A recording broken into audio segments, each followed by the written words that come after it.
రాజేసిన అగ్గితో BRS లో కుంపటంటుకుంది. పార్టీలో అదెంత మండాలో అంత మండుతుంది. కవిత మాత్రం సైలెంట్ గా ఆ మంటకు చలి కచ్చుకుంటుంది. తన పని తాను చేసుకుంటుంది. ఆలయాల వార్షికోత్సవాలు, పెళ్లిళ్లు, పరామర్శలంటూ మళ్లీ జనంలోకి వెళుతున్నారు. మంచిర్యాలలో చిట్చాట్తో మళ్లీ పొలిటికల్ హిట్ పెంచారు.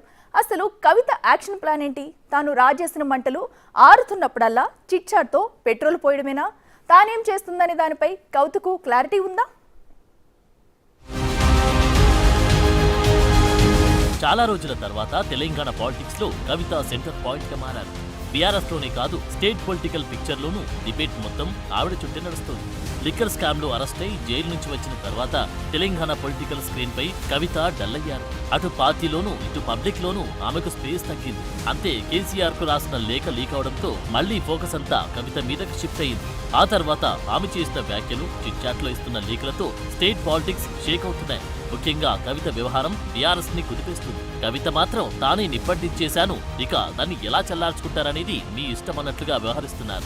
పార్టీలో సెగ పుట్టించి ఆ సెగతోనే చలి కాచుకుంటున్నారనే చర్చ సాగుతుంది. కుంపడి రాజేసి సైలెంట్ గా తన బిజీలో తాను ఉన్నారనే టాక్ వినిపిస్తోంది. షామీర్పేటలో సేవాలాల్ ఆలయ వార్షికోత్సవంలో పాల్గొన్నారు. అక్కడ మహిళలతో కలిసి ఓ 4 స్టెప్పులు వేశారు. ఫుల్ హుషారుగా కనిపించారు.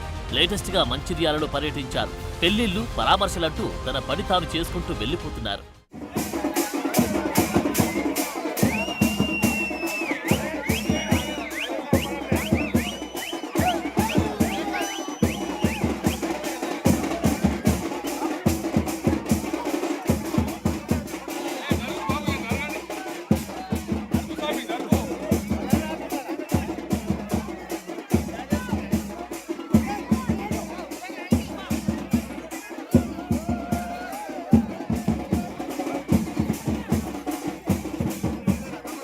మంచిర్యాలలోనూ మీడియాతో చిట్చాట్లు కవిత కీలక వ్యాఖ్యలు చేశారు. తనకు సొంత అజెండా ఏమీ లేదని, బీజేపీతో పొత్తు పెట్టుకోవద్దన్నదే తన వాదన అని స్పష్టం చేశారు. తాను జైల్లో ఉన్నప్పుడు బీజేపీలో కలుపుతామని చెప్పారని, పార్టీని కాపాడుకోవాలనేది తన తపన అన్నారు కవిత. బీజేపీలో పార్టీ విలీనాన్ని ఒప్పుకోనని చెప్పారు. ఆ పార్టీతో పొత్తు పెట్టుకున్న ఏ పార్టీ బాగుపడలేదన్నారు కవిత. లేఖ రాయడంలో తన తప్పేమీ లేదని, దాన్ని లీక్ చేసిన వారిని పట్టుకోవాలని కోరారు. తనకు కేసీఆర్ ని కలిసే అవకాశం వచ్చినా కలవలేకపోయారని చెప్పారు కవిత. అయితే బీఆర్ఎస్ లో ఆమె వ్యవహారం తీవ్ర చర్చనీయాంశంగా మారింది. ప్రస్తుతం ఆమె తన రాజకీయ కార్యకలాపాలను ముమ్మరం చేయాలని చూస్తున్నారు. ఆ క్రమంలో కవిత వ్యాఖ్యలు, ఆమె చర్యలు పార్టీలో ప్రకంపనలు సృష్టిస్తున్నాయి, నాయకత్వాన్ని సతమతం చేస్తున్నాయి. జైలు నుంచి తిరిగొచ్చిన తర్వాత కవిత రాజకీయ అడుగులు స్పష్టంగా కనిపిస్తున్నాయి. ఆమె ప్రజల్లోకి వెళ్లడం, కార్యకర్తల్ని కలవడం లాంటివి చేస్తున్నారు. గతంలో ఆమె ఎంపీగా ప్రాతినిధ్యం వహించిన నిజామాబాద్ పై తిరిగి పట్టు సాధించి తన ప్రాబల్యాన్ని చాటుకోవాలని చూస్తున్నారు. కార్యకర్తల్ని కలవడం ద్వారా పార్టీ పట్ల తనకున్న విధేయత చాటుకోవాలని చూస్తున్నారు. లిక్కర్ స్కామ్ లో అరెస్ట్ అయి జైలు శిక్ష అనుభవించిన తర్వాత కవితకు కొత్త సానుభూతి వచ్చింది. దీన్ని వాడుకుని కేసీఆర్ వారసురాలిగా తనను తాను నిలబెట్టుకోవాలని చూస్తున్నారు. కేటీఆర్ కాకుండా తానే బీఆర్ఎస్ లో తర్వాతి తరం నాయకత్వం అనే సంకేతాలు పంపే ప్రయత్నాల్లో ఆమె ఉన్నారని రాజకీయ విశ్లేషకులు భావిస్తున్నారు. మరీ ముఖ్యంగా బీఆర్ఎస్ లో తన ప్రభావాన్ని తిరిగి తెచ్చుకునేందుకు, తన ప్రభావాన్ని తిరిగి నిలబెట్టుకునేందుకు కవిత కృషి చేస్తున్నారు. కేసీఆర్ మినహా పార్టీలో తనను ప్రశ్నించే ధైర్యం ఎవరికీ లేకుండా చేసుకోవాలని కవిత చూస్తున్నట్టు తెలుస్తోంది. అయితే కవిత చర్యలు బీఆర్ఎస్ లో ఇప్పటికే ఉన్న సంక్షోభాన్ని మరింత తీవ్రం చేస్తుంది. పార్టీలో కేసీఆర్ తర్వాత ఎవరనే చర్చ చాలా కాలంగా నడుస్తుంది. దాంతో కవిత ఇటీవల తీసుకుంటున్న నిర్ణయాలు, చిట్చాట్లు, ఆమె చేస్తున్న వ్యాఖ్యలు అంతర్గత పోరును మరింత పెంచుతున్నాయి. కవిత చిట్చాట్లపై బీజేపీ ఎంపీ రఘునందన్ స్పందించారు. చిట్చాట్లు ఎందుకు, ధైర్యం ఉంటే ప్రెస్ మీట్లు పెట్టండి అని డిమాండ్ చేశారు. బీఆర్ఎస్ తో బీజేపీ అధిష్టానం ఎప్పుడు మాట్లాడలేదని, లేనిపోని పంచాయతీలు ఎందుకని ప్రశ్నించారు. చిట్చాట్ల పేరుతో తమ పార్టీని వివాదంలోకి లాగొద్దని, మీ సొంత పంచాయతీలు మీరే తేల్చుకోండి అని స్పష్టం చేశారు. అయినా నేను ఒకటి అడుగుతాను, ఊకే చిట్చాట్ ఏందన్నా? ధైర్యం ఉన్నది కదా నీకు, డైరెక్ట్ ప్రెస్ మీట్ పెట్టు. చిట్చాట్ ఏంది అంటే మీడియా మిత్రులు ఏదో గోల్మాల్ చేస్తానుక తెల్లారి పేపర్లో ఒక వార్త వచ్చి అందరు దాని మీద విరుచుకపడితే లేలే నేను అనలేదు, మీడియా తప్పుగా రాసింది, మీడియాకి తప్పుగా అర్థమైందని చెప్పుకోవడం. ధైర్యం ఉంటే ప్రెస్ మీట్ పెట్టుర్రి, పెట్టి చెప్పు మా అన్న నా మీద పేడ్ ఆర్టికల్స్ రాపిస్తుండు, ఇగో పలానా టీవీ ఛానళ్ళు, పేపర్లు నా మీద తప్పుడు వార్తలు దుబాయ్కి వెళ్ళి రాసినాయి, వాటి మీద కేసు పెట్టుర్రి. చిట్చాట్ ఎందుకన్నా? ఏంది చిట్చాట్ అంటే? తప్పించుకుందానికి మార్గమా? ఆ పేపర్ వాళ్ళు తప్పు రాసిరు, ఆ పేపర్ వాళ్ళకి నా భాష అర్థం కాలేదని చెప్పుకోవడానిక? పుట్టిటాన్ పేపర్ నాయనకే ఉత్తరం రాయగలిగిన దమ్ము ధైర్యం ఉన్న వాళ్ళం మనం. మస్తు వందల ఉత్తరాలు రాసిన వాళ్ళం మనం. ప్రెస్లో కూడా ఒక ఉత్తరం రాస్తే అయిపోతుంది కదా పాపం, వాళ్ళని ఎందుకు కోసపెట్టు. నేను అనలే, నేనన్నా, నువ్వు అనలే, నేనన్నా, ఇవన్నీ ఏం పంచాయతీలు? Why chit chat? అంటే తెలుగు మీడియా వాళ్ళకి అంత అమాయకం కనబడుతుర్రా మీకు? డైరెక్ట్ ప్రెస్ మీట్ పెట్టుర్రి, డైరెక్ట్ చెప్పుర్రి, ఉన్నది చెప్పుర్రి, కుండ బద్దలు కొట్టినట్టు. లేనిదెందుకు? లేని మాటలు ఎందుకు? లేని పంచాయతీలు ఎందుకు? కవిత తీరుతో బీఆర్ఎస్ నాయకుల్లోనూ తీవ్ర గందరగోళం నెలకొంది.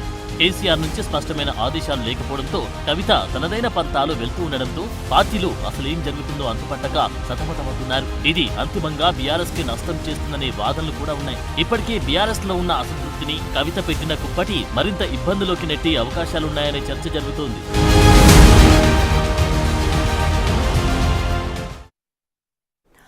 చూసాం కదా, ఇటు కవిత రాజేష్కి తెలంగాణ రాజకీయాల్లో ఎలాంటి హీట్ పుట్టిస్తుందనేది. ఇదే విషయం గురించి మాట్లాడేందుకు మనతో పాటు పొలిటికల్ అనలిస్ట్ ఎస్ వీరయ్య గారు అందుబాటులో ఉన్నారు. నమస్తే వీరయ్య గారు. నమస్తే సార్. నమస్తే అండి.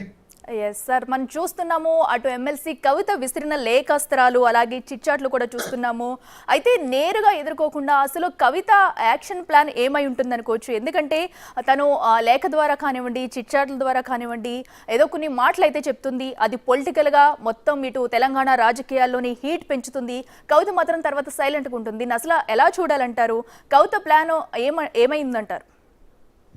ప్రస్తుతానికి ఇప్పుడు కవిత రాసిన లేఖ విషయం కానీ, ఆ చిట్చాట్ల విషయం కానీ బీఆర్ఎస్ అంతర్గత వ్యవహారం లాగా కనపడుతోంది. ఎందుకంటే ఇప్పటికీ ఆమె బీఆర్ఎస్ నాయకురాలే, బీఆర్ఎస్ తరఫున ఎమ్మెల్సీనే. ఆమెకు బీఆర్ఎస్ కు సంబంధం లేదని బీఆర్ఎస్ నాయకులు కూడా ఎవరు మాట్లాడట్లేరు. అందుకని ఆమె లేఖ రాసింది, ఆమెకి ఇంకా సమాధానం రాలేదు. ఈ అంశాలన్నీ చిట్చాట్ ఎందుకు చేస్తున్నారంటే అవి ఎత్తుగడల్లో భాగం కావచ్చు. కానీ ఆమె ఒక మౌలికమైన అంశాన్ని లేవనెత్తుతున్నారు. బీజేపీతో దగ్గర కావద్దు, దేశంలో బీజేపీతో చేతులు కలిపిన ఏ పార్టీ బతకదు, బీజేపీ విధానాలు సరైనవి కాదు, బీజేపీతో సంబంధాలు పెట్టుకునే ప్రయత్నాలు కరెక్ట్ కాదు అని ఆమె లేవనెత్తుతున్నారు. దీని మీద బీఆర్ఎస్ నాయకత్వం ఏమనుకుంటుందో బహిరంగంగా వస్తే తప్ప మనం ఇంకొంచెం లోతుగా పోవడానికి అవకాశం ఉండదు. ఇప్పటి వరకు బీఆర్ఎస్ నాయకత్వం అఫీషియల్గా కేసీఆర్ గారు కానీ, కేటీఆర్ గారు కానీ ఇంతవరకు స్పందించలేదు దీని మీద. బీజేపీతో వాళ్ళ వైఖరి ఏమిటి? మన కవిత గారు చెప్పినట్టుగా బీజేపీతో వాళ్ళు ఏమైనా సన్నిహితం అయ్యేందుకు ప్రయత్నం చేశారా నిజంగానే, లేకపోతే కవితకు అనవసరమైన అనుమానాలు వచ్చినాయా?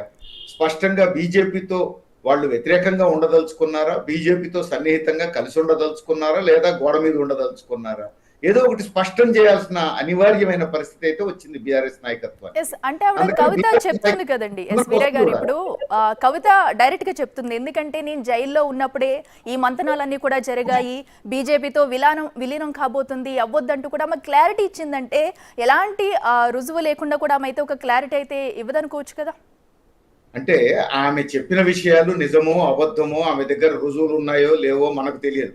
ఎందుకంటే ఆమె చెప్తున్న దాని ప్రకారమే ఆమె జైల్లో ఉన్నప్పుడు వీళ్ళు బీజేపీతో మంత్రాలు ఆడారని. అయితే ఆమె ప్రత్యక్షంగా చూడలేదని దాని అర్థం. కాబట్టి ఆమెకు ఎవరో చెప్పుండొచ్చు. అందుకని వాటిలోకి మనం పోలేం.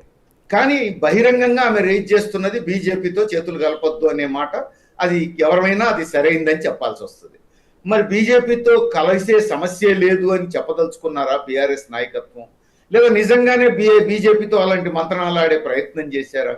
అది క్లియర్ కావాల్సిన అవసరం ఉంది. బీఆర్ఎస్ నాయకత్వానికి బాధ్యత ఉంది, దాన్ని స్పష్టం చేయాల్సిన అవసరం ఉంది. ఎందుకంటే ఇది రాజకీయ అంశం, విధానపరమైన అంశం. స్పష్టం చేయాల్సిన బాధ్యత కేసీఆర్ గారి మీద ఉంది.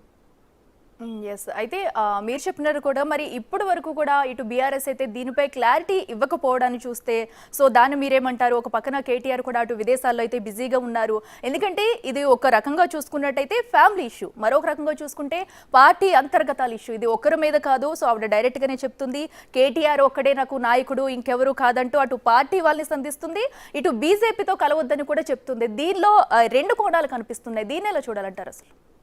అంటే ఇప్పుడు వేరే పార్టీ పెడుతుంది అనే చర్చ కూడా వస్తున్న నేపథ్యంలో ప్రస్తుతానికి వేరే పార్టీ పెట్టే ప్రయత్నాలను కన్ఫర్మ్ చేయడానికి ఆమె సిద్ధంగా లేనట్టు కనపడుతుంది. అందుకే మాకు ఏకైక నాయకుడు కేసీఆర్ గారు అనే మాట అంటున్నారు. ఏకైక నాయకుడు కేసీఆర్ గారు అనే మాట ఎప్పటి వరకు ఉంటుంది? కేసీఆర్ గారు కవిత లేవనెత్తిన రాజకీయ సమస్యకు స్పష్టత ఇచ్చేంత వరకు ఆయన అసలే స్పష్టత ఇవ్వలేదనుకోండి. కాబట్టి అప్పుడు అలాంటి పరిస్థితి వస్తే కవిత స్పష్టంగా తన నిర్ణయాన్ని బహిరంగంగా ప్రకటించాల్సి వస్తుంది. బహుశా ఈ టైం గ్యాప్ అంతా కూడా ఏమైనా ఒకవేళ కేసీఆర్ గారు స్పష్టత ఇవ్వకపోతే ఆల్టర్నేటివ్ అరేంజ్మెంట్స్కి ఏమైనా ప్రయత్నాలు చేసుకుంటున్నారా, అది మనం వేచి చూడాల్సి ఉంటుంది. ఎందుకంటే సింగరేణిలో కూడా ఒక సంస్థను తాను ప్రారంభించి ఉన్నారు. తన మనుషులు అనుకునే వాళ్ళను సంప్రదించే ప్రయత్నాల్లో ఉన్నట్టుగా వార్తలు మనం చూస్తున్నాం. అందుకని ఈ టైం గ్యాప్ ని తన ఏర్పాట్లకు ఏమైనా ఉపయోగించుకుంటున్నారా అని అనిపిస్తుంది.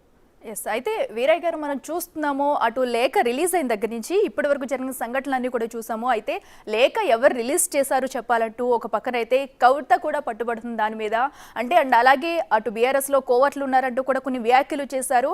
అంటే బీఆర్ఎస్లో తనకి పడని వాళ్ళు ఉన్నారు, ఒకవేళ ఇన్ కేస్ వాళ్ళని బయటికి పంపిస్తే తిను తన తండ్రికి బీఆర్ఎస్ పార్టీకి దగ్గర అయ్యి మళ్ళీ నార్మల్గా ఉండే అవకాశాలు ఏమన్నా ఉన్నట్టు అనుకోవచ్చా?